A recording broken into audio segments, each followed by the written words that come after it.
What's up, YouTube?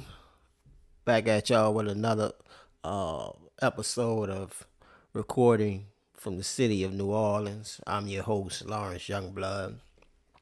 Today, I'm share with y'all experience I've had, a spiritual experience, my testimony, rather, with the power of God. This confirmation that it's real.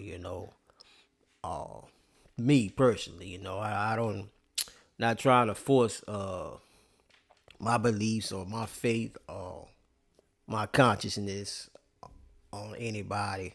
I'm just here to share my experience.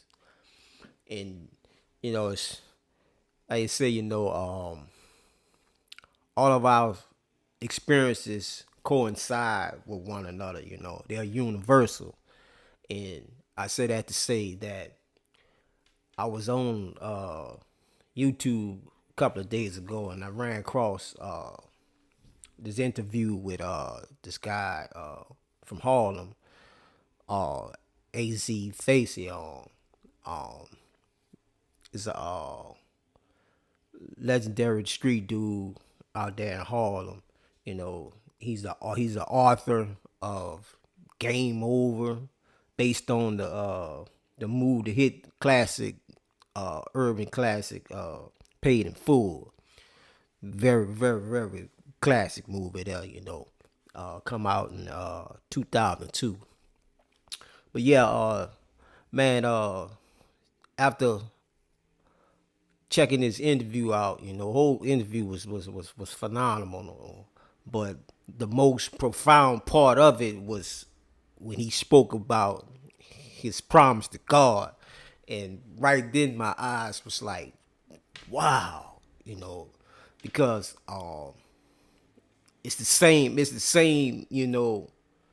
well, I'm gonna say similar uh stories, incidents of that took place in my life. Like I say, all of our stories, are intertwined somewhere, and basically they are universal. But him speaking about his promise to God, it brings me back to my promise to God, and how the impact and the consequences all led back to uh, me remembering what I did, you know. But I want y'all to check his interview out, and I'll come back at y'all with my story of breaking my promise to God. So without further ado, check him out. If God took over me, man, I ain't gonna lie, man. I promised God I ain't gonna do it no more. Protect me, blah, blah, blah. But one day, I ain't gonna lie, I saw a Mercedes Benz, a brand new Benz. I said, damn, that shit's crazy. I need that.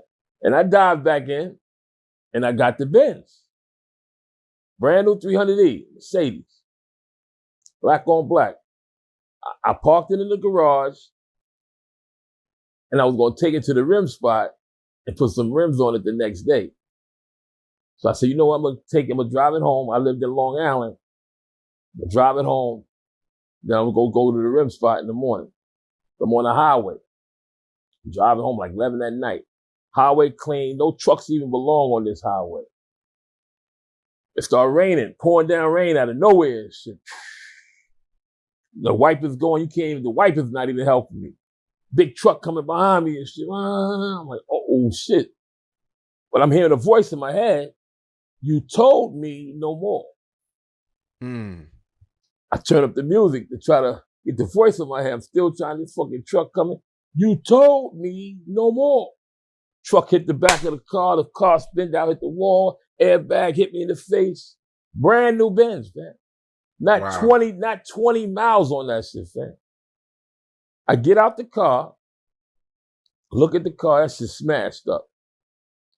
A lady pull up, stop raining, a lady pull up in a little car, you okay? I'm like, yeah, Mom, I live like 2 exits. Can you just drive me? She's like, all right. I think I fell out in the car. But she pulls right up in front of my house.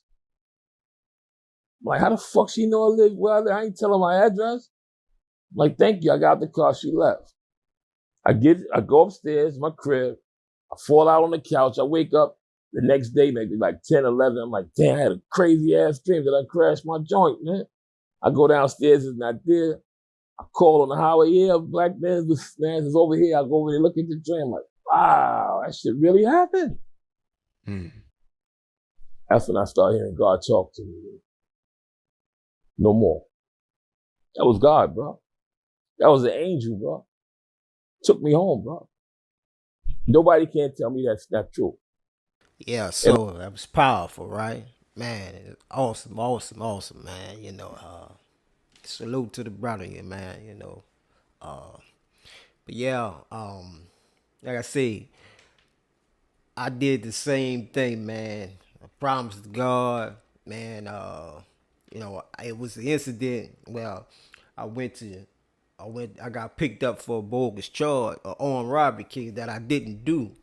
And all while I'm in juvie, 15 years old, making 16, I'm proud. Got back into the Bible, I'm just like I didn't basically like humble myself. It's like, man, I'm sick of the streets, and so I promised God, man, please get me out, man, get me out. I ain't gonna go back. I'm gonna do right, Lo and behold, He got me out, but a week later, man, I deliberately said, God, I know I promise you, man, but I got to get mine, and went back into the streets, man, and my life was a total disaster. Man, I let y'all check it out, but I wrote it's in part chapter 27 is of my book Raised in Violence.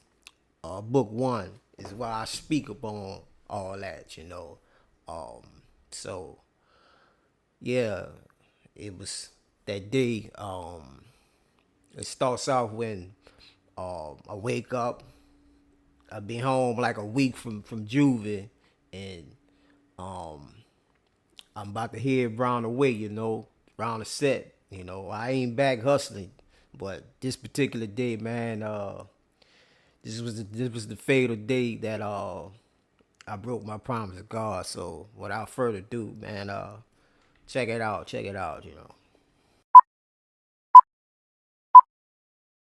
This the Calio project. That's the only the original bricks of it is the only part that's left that's still set up. Everything else is new houses. This is just like the St. Thomas and all the other projects of the city. They tore them down and rebuilt them. So, but well, I'm on Errata Street. It's where I used to come live with my aunt at Sharice. I used to come live with her. The courtyard is gone, so I would say Miro Courtyard would be right in this area here. So, but as I say, I got on the bike and headed towards around the way, A lot of things on my mind, contemplate what I'm gonna do. Like, I'm broke. I ain't got no money, but I got this, in the back of my head, I'm also thinking about the promise I made to God. So all that's weighing on me. So it's just like I'm depressed, trying to figure it out, 16 years old. So I come through the court, hit the streets, going up Galvin Street, on my way, round the way, always ride my bike, leaving by my aunt in the Callio project.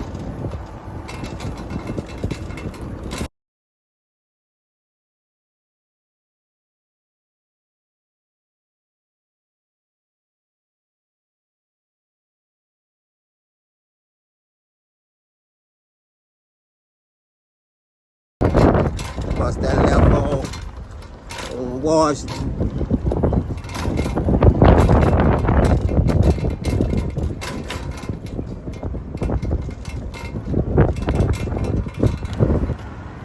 I get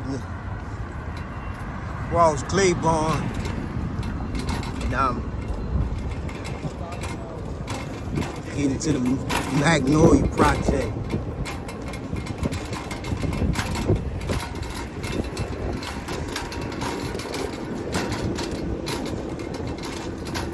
Riding up Washington Avenue. I say, the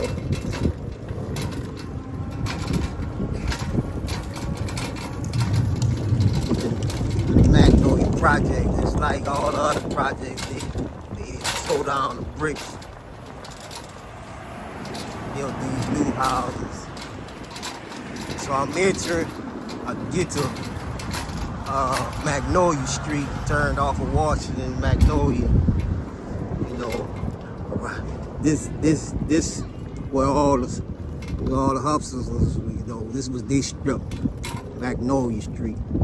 So I see my partner Kid, rest his soul. He was hanging out with some known hustlers. I spoke to him, and he was shining. Of course, when I left before I got locked up, he was already getting money. But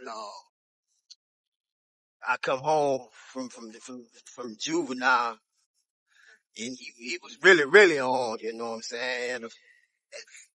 Clean ass Park Avenue, sitting on This Is Involved. He was doing his thing. 16 years old, man, making that money, making that drug money. So, and of course, hanging out with those dudes. Yeah, you know. So I turned down Tyler Donner, and man, just seeing my partner, Kid, it's like the temptation, this really on me, man. It's like, man, what you gonna do? That devil in me. Like, man. But all the while, I'm like, man, my brother's God, man. Like, damn, bro. So, I'm at war, within my mind, my brain, I'm at war, tugging it, you know. So, I cut through the project. I turned down Sale Street, turned down Sale Street.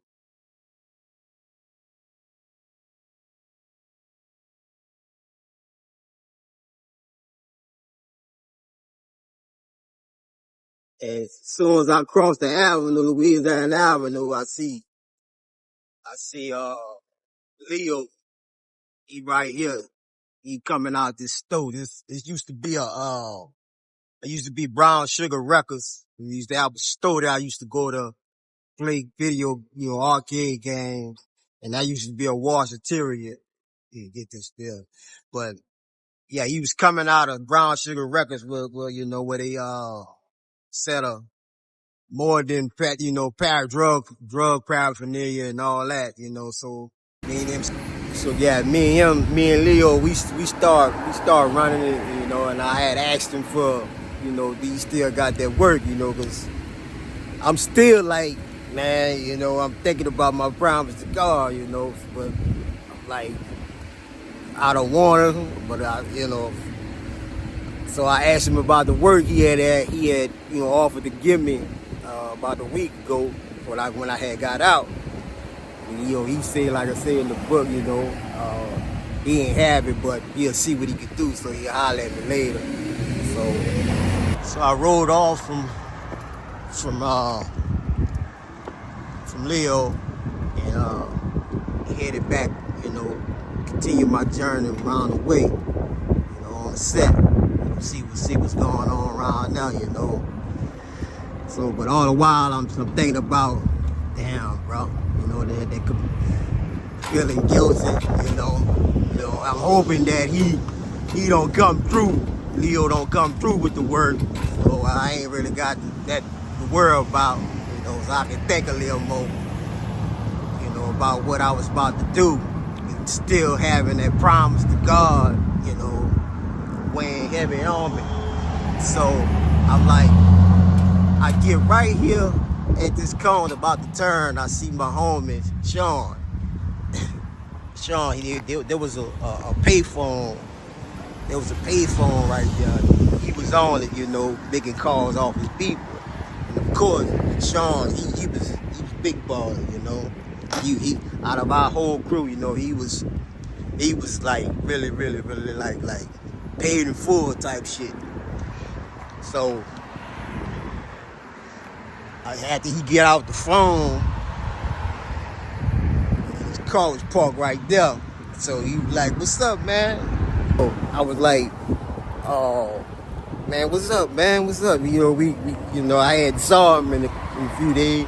And he was like, "Man, where you been? You been?" Like, "Man, I'm chilling a lot." And I was just like, knowing it for sure that I could get some work from him, whether I could get it from Leo, which I'd rather was deal with my homie than deal with him anyways. But I just came like, man, I'm like, "Man, what's up, man? I need some work, man." And he was like, he just bust out laughing and got in the car. So I started speaking him through the car window. I'm like, "Man, come on, man, stop laughing, man." He like, "Man, you talking that shit, talking about you ain't gonna be sad, you ain't hustling no more, nigga. I know you was fucking bullshit."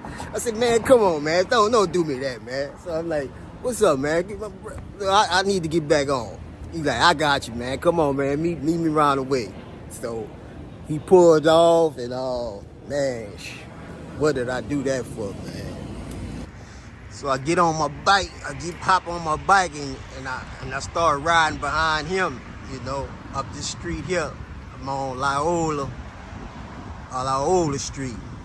I got about right here and I said it, deliberately said, I said, "God, I know I made a promise to you that I was gonna do right, but I gotta get mine, man." And what did I know? I had no idea what I had committed myself to, what I had said, Man, because ever since then, man, my life has been going purity hell. And the funny thing about it was that when I got right here, there used to be houses, double shotgun houses in the area, and my old homies TC and Gerald, they brothers house was at with an empty lot at. They owned their house right there. TC, they both was addicted to crack. And strange reason, TC he was on the porch and he was just laughing at me, like just grinning at me, and I'm like, hey, I didn't really pay him no mind. I'm like, man, he tripping. So, but when I got right here, there was little kids standing right here on this corner, and they was crying. And one was crying, and the other one was like patting him on the back. And I didn't pay it, didn't understand it then, but that was signs let me know what was allowed ahead for me, making it that deliberate denouncement of, disregard my promise to God. I became what TC was addicted to, an addict, addicted to crack and all other kind of drugs, and those kids was me leaving my kid was suffering behind that, you know. And also the kid within me was crying. He was going to be crying, you know. So, yeah, so, man, that promise to God, man, it's real, man. So, after deliberately denouncing, going against the promise I made to God and returning to the streets, right down there, middle of the street, except for my first time was 17 years old. I was arrested on what that was, Washington and Claiborne, around the Magnolia Project. Got 5 years, did 2.5, basically 3 years. And I came home. That was 1992, but got out in 95, and I would say I stayed on the streets 5 months.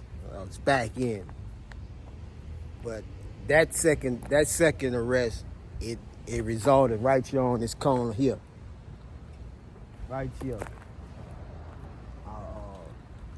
I was warranted. The police was looking for me. I was already warranted for parole violation because I had got back on drugs and I was back wilding in the streets. So police was looking for me for absconding from parole violation and also attempted murder or shooting that I didn't do, you know. That's another thing. When you're in the streets, man, your name can get thrown in all kind of crosses, you know. That's the streets. But they was looking for me for that.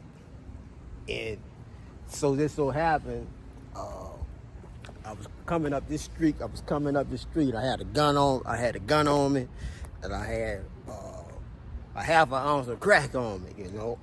And walking right there on the corner. They come up walking behind me. So I took out running on them, and I hit the alley. There was a store on this corner, and a house right here. So I hit this alley. Boom! I hit that alley, and it took them like 45 minutes to catch me, you know. But cause I was in there, you know. I talk about that in my book too, you know. But yeah, but they wound up catching me, and when they caught me, they brought me down to 6th District and found the gun and so forth, so forth. So I wound up doing 10 years. I wound up catching 10 years, but I had to do 5 years. So that was 95. Fast forward to 2000, bam. You know, I'm back out. I had it on my mind, you know what I'm saying? I ain't even gonna lie. I mean, I was trying to do right too, but for the most part, I was like, man, I'm really about to do it, you know. I'm about to really get this paid in full on. So I wound up blowing up. And just as fast as I blew up, fast as I came down, you know. 3 years later, right back here. 2003, fell off, back wild and back drugging. I really don't care now, you know. I ain't going back to jail, you know. So it is what it is, you know. So again, right here on this corner, man. Right here on this corner. Same corner. Same spot where I told God I broke my promise to God. Police, I'm on a mission. I'm on a mission, you know what I'm saying? And one thing led to another. Police show up. I fired on them, because like I said, I wasn't going back to jail, you know. Fired on them, tried to get away, You know, I got away that night, but people saw me, and you know what I'm saying, and I was warned for that. So, standoff, I had a 6-hour standoff, and man, it was hell, you know. By the grace of God, I came out of that, you know. But the funny thing is too that the night before the standoff, I fired the night before I fired on the officers. I was walking up this street again. I had on a Rockawell leather jacket, and I had my AK. I had an AK-47 wrapped on. You couldn't tell that I had it. I could just walk up on you, and you wouldn't even tell. I got a whole assault rifle strapped to me. You know, I had it strapped at the handle of it and around my shoulder. So all I had to do was just, you know, up it. And it was on, but you know, I'm out my mind. You know, like I said, I wasn't going back to jail, and I'm walking up this street. I'm walking up the street, and I'm you know, I'm down and out. I'm mad, you know, and I'm just like I just got murdered, and I'm just real low vibrate, negative. You know what I'm saying? And I said out my mouth, I see, I wish, you know, thinking back to 95 when the police rolled up on me, that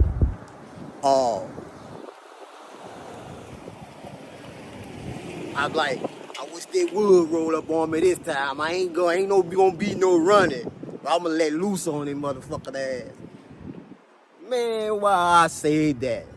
And as I'm walking, they had a dog. That fence wasn't that high. They had a dog in that fence, and he was you know, he just going on, and it was aggravating me. And I had a taser. I had a taser on me. I used to walk around with a taser, a Glock 40, and a AK-47. You know, I was ready for war, out my mind. And just so happened, I took the taser out, and I tased the dog, and he took off running. Man, I tell you, the powerful of the tongue and karma. After a couple of days later, I would say 2 days, all day later, fired on the officer. The next day, standoff happened. Boom. I'm in a house. They want me to come out. Ain't no way I'm coming out. You know, y'all gonna have to kill me while I'm in here. That was my mind state. Lo and behold, you know, they gassed the house up, shot it up, bombed it up with, you know, tear gas. I couldn't do nothing, you know. I couldn't do nothing. So they come in there, boom, kicking the door, squat. They come in there, boom. They sick the dog on me. No, first they tased me, then they sick the dog on me. So I'm tussling with the dog, trying to get the dog to unlock from off of me. They tased me again, you know, kicked me, and man, they was beating the shit out of me, man. So, but it brings me back to, man, that night I said that verbally on this corner, man, on this corner. And the trip thing about this corner, it is where I first started selling crack at. Well, I had a few little, you know, coming up 12, 13, 14, selling little, you know, double ups here and there. But when I really started selling crack was on this corner. This was our set. Delacy and La Ola. And it's also where right in the middle of that block, I said I broke my promise to God. So now y'all tell me, if that ain't God, and coincidental not, man, I'm gonna let y'all be the judge of that. And y'all gotta understand too the powerful meaning, and the power behind names and words. You know, for instance, you have Delicate. So when you break it down, when you break the word Delicate down, Dela is of the, and chase means is a chariot.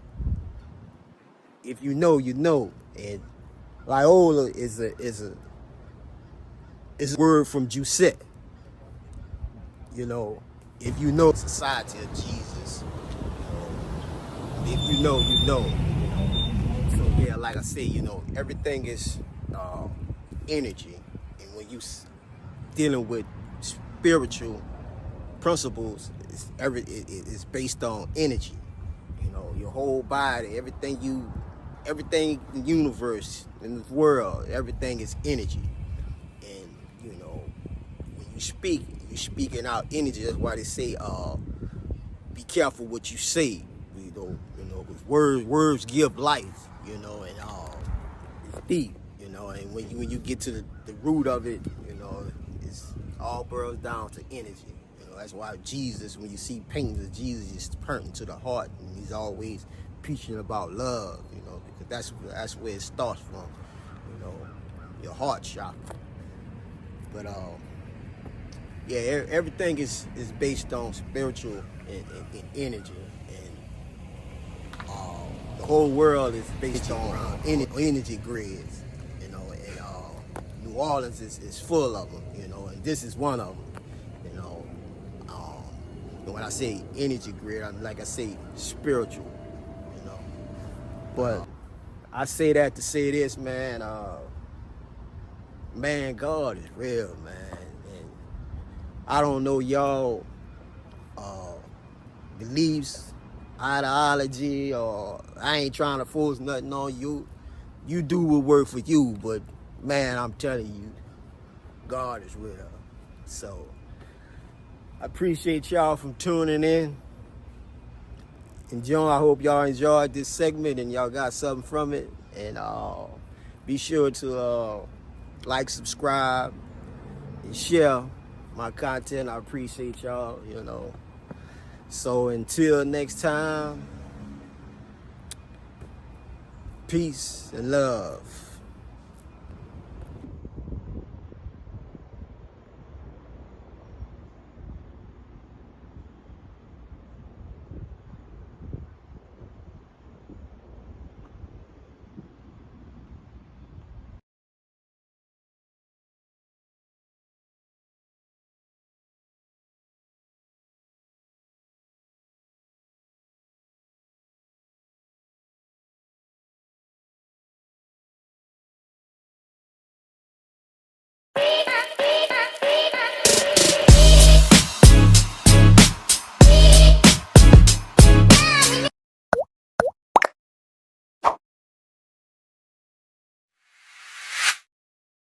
I listen to God, dude.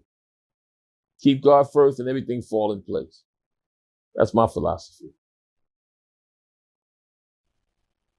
Straight up.